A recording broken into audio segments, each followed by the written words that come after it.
ख़बर अवांखे ॾींदासीं। दादू में बदअमनी ते ज़ाब्तो न अची सघियो आहे। चोरनि जी वारदातुनि में इज़ाफ़ो थी रहियो आहे। बी सेक्शन थाणे जी हद एक्साइज़ ऑफिस साम्हूं चोर 1000 रुपया चोरी करे विया आहिनि। नाज़रीन, ख़बर अवांखे ॾियूं पिया दादू में बदअमनी ते ज़ाब्तो न अची सघियो आहे। चोरनि जी वारदातुनि में इज़ाफ़ो थी रहियो आहे। बी सेक्शन थाणे जी हद एक्साइज़ ऑफिस साम्हूं चोर 1000 रुपया करे विया। वाक़े जी NC दाख़िल कई वई आहे। नाज़रीन, मुतासिर मुज़फ़र सोलंकीअ जो चवणु आहे त चोरी थियल पैसा वापसि कराया वञनि। नाज़रीन, हिकु ॿीहर ख़बर अवां ते पहुचाईंदासीं। दादू में बदअमनी ते ज़ाब्तो न अची सघियो आहे।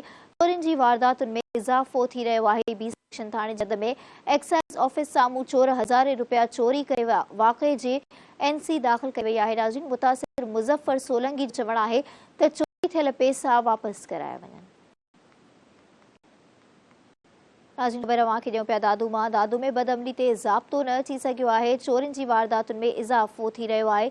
इन जा वधीक तफ़सील वठंदासीं। लाइन ते मौजूदु आहे धरती न्यूज़ रिपोर्टर अशफ़ाक़ मलिक। जी अशफ़ाक़, छा तफ़सील आहिनि अवां वटि? जी बिल्कुल, मां तव्हांखे ॿुधाईंदो हलां त दादू में हिन महिल बदअमनी जेका उहा अरूज ते पहुतल आहे। रोज़ानो जे बुनियाद ते राति जो दुकानदारनि ऐं शहरनि जा लखें रुपया जेका नामालूम चोर आहिनि दुकान टोड़े चोरी करे वञनि था, पर जेका पुलिस आहे उहा ख़ामोश तमाशाई बणियल आहे।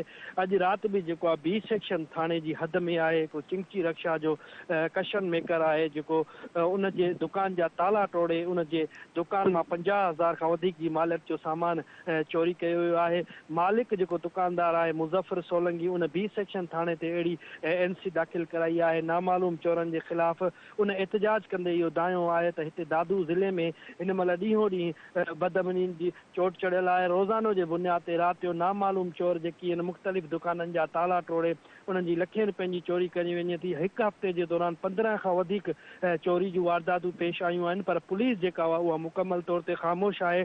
6 कलाक गुज़री वञण जे बावजूदि बि मूं NC थाणे ते दाख़िल कराई आहे, पर हिन महिल ताईं पुलिस जेका आहे जाइ वारदात ते न पहुती आहे। पुलिस जेको आहे ठला ऐं कूड़ा आसरा ॾेई मूंखे बार बार थाणे तां वापसि करे मोटाए थी छॾे त थाणे ते पुलिस मोबाइल मौजूदु न आहे। अगरि ईंदी त तव्हांजी जाइ वारदात विज़िट कंदासीं। उन खां पोइ हिन IG सिंध ऐं DIG खां इहो मुतालबो कयो आहे त चोरी थियल सामान वापसि कराए ऐं जेको हिन में मुलवस चोर आहिनि उन्हनि खे गिरफ़्तार कयो वञे। जी अशफ़ाक़ मलिक, अवां जी वॾी महिरबानी तफ़सील ॾियण लाइ।